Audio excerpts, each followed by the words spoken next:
prépare ensemble pour une journée de travail. Le travail que je fais aujourd'hui, il est vraiment très loin de ce que j'avais prévu et imaginé quand je faisais mes études. J'ai commencé mes études avec un DUT, je savais vraiment pas ce que je voulais faire, je voulais juste une filière un peu générale qui m'ouvre à cette porte. Très clairement, j'ai adoré et je pense que c'est grâce à ce diplôme que j'ai appris autant de choses. Une fois que j'ai obtenu mon bac plus 2, direction une licence, et là du coup je savais un peu plus ce que je voulais faire.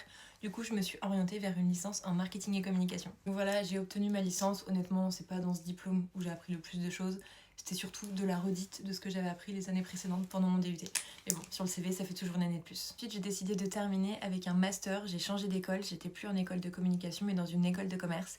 Et j'ai fait un M1, donc un master 1 en luxury management, donc c'était vraiment le management du luxe. Le plus gros défi pour moi avec ce M1, c'était que 50% des cours étaient en anglais et c'était vraiment pas ma tasse de thé. M2, par contre, j'ai complètement changé de spécialité, enfin complètement, ça restait dans marketing, communication, mais je voulais quelque chose de plus général pour pas m'enfermer dans l'univers du luxe. Le fait d'avoir choisi un M2 beaucoup plus général, ça m'a ouvert plein de portes pour les stages, notamment pour mon stage de fin d'études que j'ai réalisé à Paris dans un grand groupe de cosmétiques. Pendant ce stage, j'étais assistante chef de produit, c'est-à-dire que je m'occupais avec une autre personne des nouveaux lancements qu'il allait avoir sur le marché pour cette marque, surtout sur le segment du maquillage, donc les mascaras, le vernis. Au final, gros virement de situation, j'obtiens mon diplôme, mais je ne fais absolument pas un métier classique dans le sens où j'ai pas de CDI, je travaille finalement à mon compte. C'est loin de tout ce que j'avais imaginé parce que je venais de vivre une expérience incroyable, l'expérience Miss France, et surtout je venais de perdre mon papa. Je venais de vivre la plus belle expérience de ma vie et j'étais en train de vivre la pire. Pour le coup, je me voyais absolument pas derrière un bureau à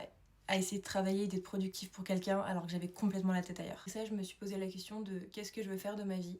Et du coup, j'ai commencé à poster des vidéos, je me suis mise sur YouTube. Et voilà, du coup, le pourquoi, du comment. Alors que rien, mais vraiment rien de tout ça m'était destiné, mes études, enfin rien. Je suis prête pour ma journée, je vous fais de gros bisous.